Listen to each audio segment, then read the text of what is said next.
fight, not on Saturday, although there is a Saturday fight too, and I will also be previewing that one. But this is the Friday night fight, and I am going to be focusing today on Hannah Rankin versus Logan Holler. So female fight week for this show. Short and sweet, because obviously there's another fight coming which has got a lot more on the card. This one, by the way, is available to stream on Fight Zone, so not on your normal platforms, but please tune in because this is set to be a really good fight, which is why I wanted to preview it.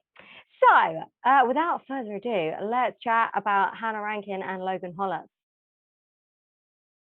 She has won 12 fights, she has lost 6, and she has won 3 of her fights by way of knockout. She is 32 years old. She is from Scotland. Then we have Logan Holler. Now, she is 9 fights won, 2 fights lost. 3 knockouts. She is 31 years old, so less experience from her side. She is fighting out of Florida, so she is from South Carolina. This will be her first fight in the UK. So let's chat about Hannah first. She is 2 times former world champion. She's also the unified super welterweight champion and middleweight world champion. And she's the first ever Scottish female world champion. She's pretty epic. If you want to learn more about her, by the way, I've done a full-length interview where she talks all about her career. She was wonderful to talk to. So please check it out. That is on the Fight to Fight series that we have on Talkin Fight here. So she is back. Now, she was that former world champion. She was living the high life. She managed to unify at the Hydro Arena in Scotland, where she used to pull pints. And she has been in the ring with the very, very best. So we're talking Savannah Marshall, Clarissa Shields, Patricia Burkholdt, and very recently Terry Harper. So she has a lot of experience fighting some major, brilliant champions. They were losses, but she's lost to the best, and I believe learned from them. And also she's beaten a lot of good champions as well. So let's focus on her last fight. So we've got a little picture here. She fought Terry Harper. Now, unfortunately, this is where she lost 2 of her titles. It's a great fight, though. If you go online on YouTube, Terry Harper, Hannah Rankin, Terry Harper had come up 2 weight categories to come and take on this new heavier category, and wow, she came with some power. And Hannah, being natural at that weight, she definitely fell into some trouble into this fight. However, it's one of those fights that you say, yes, female fights are brilliant. Here's an example of a really good one. Now, when I spoke to Hannah about it, she said that she was obviously very disappointed about this fight. She had completely the wrong headspace. She wasn't using it as an excuse at all whatsoever, wasn't saying that. But her previous fight before Terry Harper, I think we've got a picture of that one as well. That was against Alejandra Ayala. Now, in that, she won brutally, but it was so much of a KO that actually Alejandra was sent to hospital and she was put in a coma. And I don't know if you kept on to date with that, but it was a long time in that coma, and I think Hannah said she thought she was okay and she was dealing with it really well. But then when she got into the ring with Terry Harper in front of her, all of a sudden she realized she wasn't okay. She wasn't in a great place. And well, I don't know, how would you feel if you'd put someone in a coma and then had to get back in the ring and you thought you're okay and she wasn't? So she wasn't at her best. I don't believe we didn't see Hannah Rankin at her very best. Which I hope there's a rematch one day between those 2. But this fight, I think this is a fight where she is coming back. Since then, she said she's had a really good rebuild. She's had great people around her. She's had a lot of help to do with, her mental health as well, to make sure she's in the right space when she gets back in the ring. So she began, she was late to boxing, very similar to Logan Holler, actually. She started at 9 years old with Taekwondo, so not boxing. She's got 2 sisters. They all got sent to Taekwondo. I think it was a place where they could fight there rather than with each other at home. So she grew up doing that. However, she also took up music. So she is someone that has 2 lives, which I always think is amazing. Check it out in the interview. So she is a professional musician, but she is also a world champion boxer. How those 2 things collide, find out, watch that interview.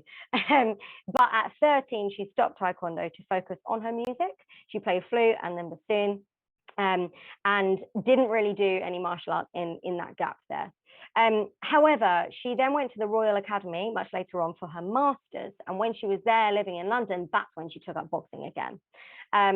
Now, she says very openly in the interview that she took up boxing because at the time she was going through some pretty traumatic stuff at home. Her mum was incredibly ill, and boxing was a safe place to get out her frustration, to get out her anger. And one of the things she says in the interview that was actually really moving, it was that boxing was the one place where she could focus so hard that she wouldn't remember for a moment how terrible she felt about things outside of the ring.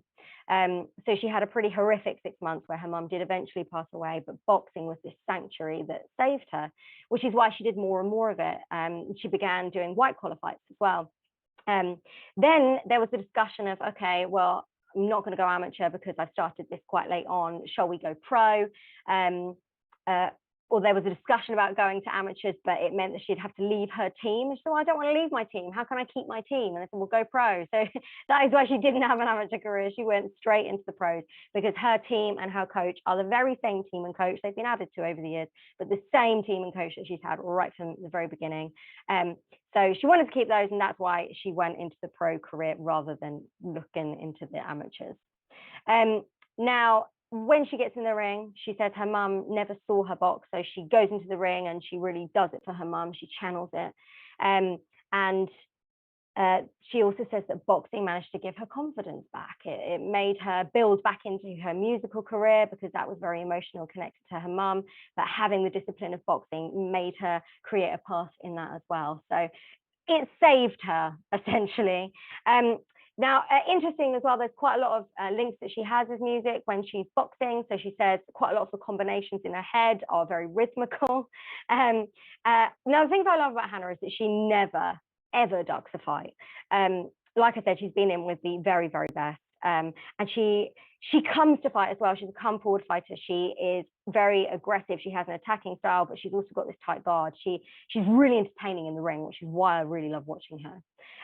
She's also she's incredibly busy. So with her 2 careers, she's also set up foundations. I've got a picture here of Boxwise, which was a foundation that she set up in South Africa. And again, like boxing saved her, she wanted to create safe spaces where boxing could save others. In particular, this helps female domestic abuse victims over in South Africa. But she's got projects literally spanning the globe. I don't know how she has time to do anything, to be honest. But she's an incredible fighter, and I want her to get back on those. I want her to get back on a winning streak. I want her to get another title again, and I believe this year she will. Now, this fight for her, I think, is a get back on the wins. She is facing Logan Holler.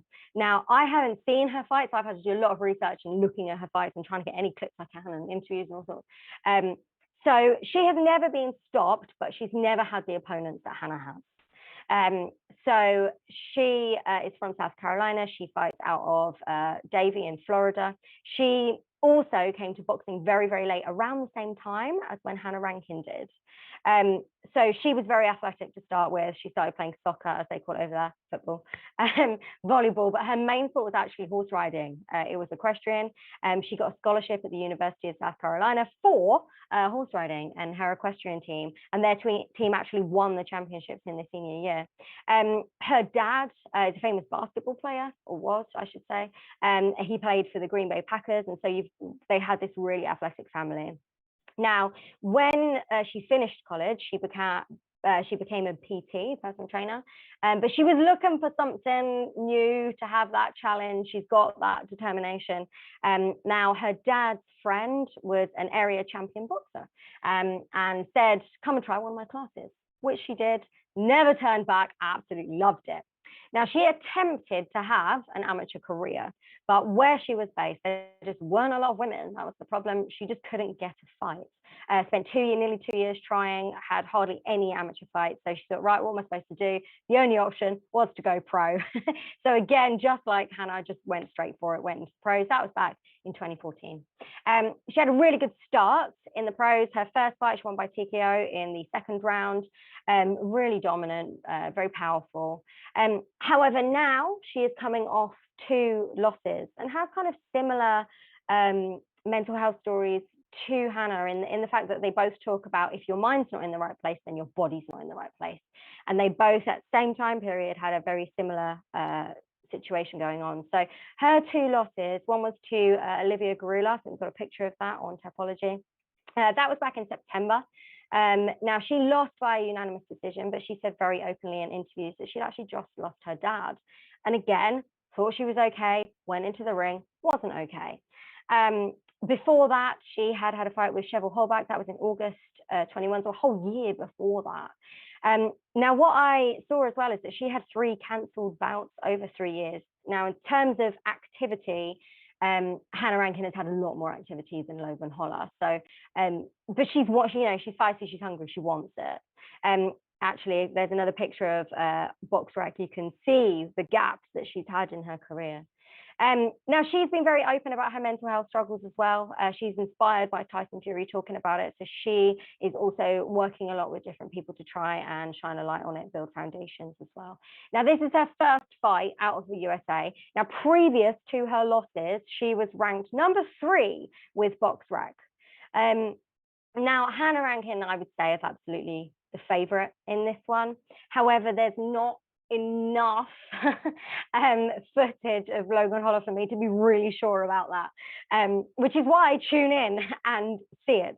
I think this has the ability to be a good fight. I mean, Logan Holler, her style, she comes to fight. She's finding her own style as well. So again, learning through each time she gets into the ring. So tune in. Remember, that is a Friday night fight and it's available on Fight Zone. And that is Hannah Rankin versus Logan Holler. Short and sweet for you this week. But next week, please join in because I will be previewing the Callum Smith fight versus Powell Stepien. And there's a great fight on the undercard as well that I want to chat about with Rhiannon Dixon. She's one of those fighters that I like to follow. I've seen her just get better every time she goes in the ring, so I'm going to follow that fight. And she will be fighting against Vicky Wilkinson. So tune in for that preview as well, but make sure Friday, the 10th of March next week, you tune in for Hannah Rankin and Logan Holler. I'll see you soon. Take care.